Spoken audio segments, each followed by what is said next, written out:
Assalamualaikum warahmatullahi wabarakatuh. Saya Ahmad Nurifai dengan NPM 2001011008. Di sini saya akan mempresentasikan jurnal yang telah saya buat mengenai kalimat beserta unsur-unsurnya. Jadi kalimat adalah satuan sintaksis yang disusun dari konstituen dasar yang biasanya berupa klausa, dilengkapi dengan konjungsi bila diperlukan, disertai dengan intonasi final. Menurut Sulistyowati, kalimat adalah bagian dari terkecil atau teks yang mengungkapkan pikiran yang utuh secara kebahasaan. Ciri-ciri kalimat yang pertama merupakan suatu kesatuan bahasa yang memiliki fonem.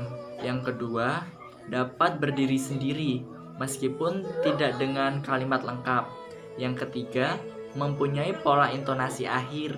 Dan yang keempat, terdapat huruf kapital serta tanda baca di dalam sebuah kalimat tersebut. Unsur-unsur kalimat itu ada 5, yaitu subjek, predikat, objek, pelengkap, dan keterangan. Subjek merupakan bagian dari kalimat yang menunjuk pelaku, tindakan, keadaan, masalah, atau segala sesuatu hal yang menjadi pokok masalah dalam suatu pokok pembicaraan. Jadi subjek itu biasanya terletak pada awal kalimat. Contohnya, saya pergi belanja. Nah, di situ subjeknya adalah kata saya. Kemudian yang kedua adalah predikat. Predikat adalah bagian kalimat yang menandai apa yang tengah dilakukan oleh subjek. Predikat biasanya berbentuk kata kerja, kata benda, kata sifat. Sedangkan predikat itu berfungsi sebagai pembentuk kata dasar, kata tunggal, kata ruas, ataupun kata majemuk. Menjadi unsur penjelas, yaitu untuk memperjelas tindakan apa yang telah dilakukan oleh si subjek tersebut. Fungsi yang ketiga yaitu untuk menegaskan makna. Yang keempat untuk membentuk satuan pikiran. Dan yang kelima sebagai sebutan. Contoh kalimat predikat yang mengandung predikat seperti ini. Petani mencangkul tanah di ladang. Jadi predikatnya itu terdapat pada kata mencangkul atau hal yang dilakukan oleh subjek tersebut. Jadi di situ subjeknya adalah petani, predikatnya adalah mencangkul. Kemudian unsur yang ketiga adalah objek. Objek merupakan kalimat untuk melengkapi kata kerja. Objek biasanya berbentuk kata benda. Kita dapat mengetahui kalau itu adalah kata objek dengan 4 ciri-ciri. Yang pertama, objek merupakan kata benda. Yang kedua, objek tidak didahului oleh kata depan. Yang ketiga, objek itu adalah peletakannya langsung setelah predikat translatif. Jadi setelah predikat translatif, maka kata yang selanjutnya itu adalah pasti objek. Dan yang terakhir, apabila kalimat dipasifkan, objek itu dapat digunakan sebagai subjek atau terletak di depan. Contohnya, Halimah memasak nasi di dapur. Untuk Halimah itu berperan sebagai subjek, memasak berperan sebagai predikat, dan nasi berperan sebagai objek. Di dapur di situ adalah suatu keterangan tempat. Apabila dipasifkan, maka objek tersebut terletak di depan.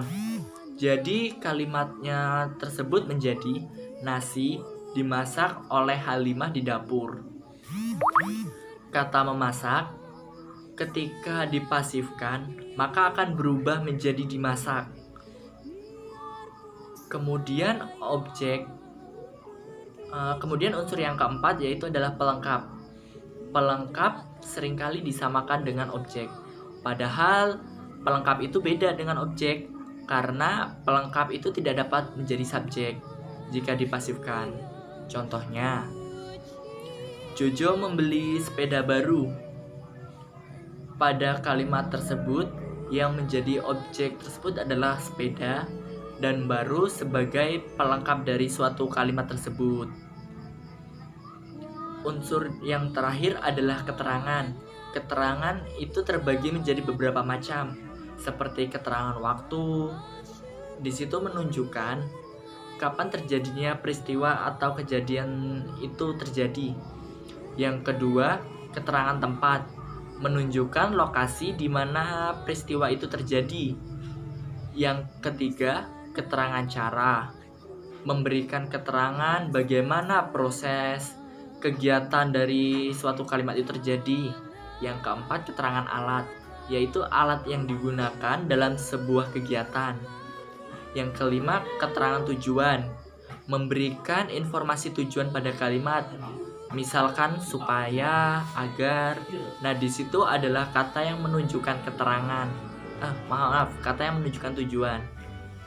Yang keenam, keterangan sebab, yang menjadi sebab-sebab dari suatu masalah dalam kalimat. Yang ketujuh adalah keterangan akibat, menerangkan akibat yang ditimbulkan dari sebuah peristiwa. Dan yang kedelapan adalah keterangan syarat, yaitu menerangkan syarat-syarat terjadinya suatu peristiwa, yaitu biasanya ditandai dengan kata jika. Jika dilihat berdasarkan frase, kalimat dibagi menjadi dua, yaitu kalimat tunggal dan kalimat majemuk.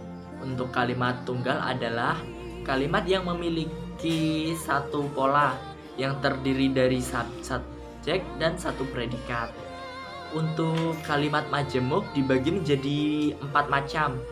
Yang pertama, kalimat majemuk setara. Yang kedua, kalimat majemuk bertingkat. Yang ketiga, kalimat majemuk ratapan. Dan yang terakhir adalah kalimat majemuk campuran. Jika dilihat berdasarkan isi dan fungsinya, kalimat dibedakan menjadi 4 bagian. Yang pertama, kalimat berita. Kalimat berita berisi membicarakan atau memberitahu sesuatu. Dalam penulisannya, kalimat berita diakhiri dengan tanda titik. Yang kedua adalah kalimat perintah. Kalimat itu menunjukkan perintah kepada orang lain untuk melakukan sesuatu, dan di akhir kalimat itu dengan tanda seru. Yang ketiga, kalimat tanya, digunakan untuk menanyakan sesuatu dan diakhiri dengan tanda tanya. Kemudian yang keempat adalah kalimat seruan. Kalimat ini digunakan untuk mengungkapkan perasaan yang kuat atau yang mendadak. Seperti ini kalimatnya. Aduh, saya lupa untuk membawa PR saya. Nah, itu merupakan kalimat seruan yang mengungkapkan perasaan yang kuat dan terjadi secara mendadak. Demikianlah presentasi yang dapat saya sampaikan. Apabila ada kesalahan kata, saya mohon maaf. Saya akhiri. Wassalamualaikum warahmatullahi wabarakatuh.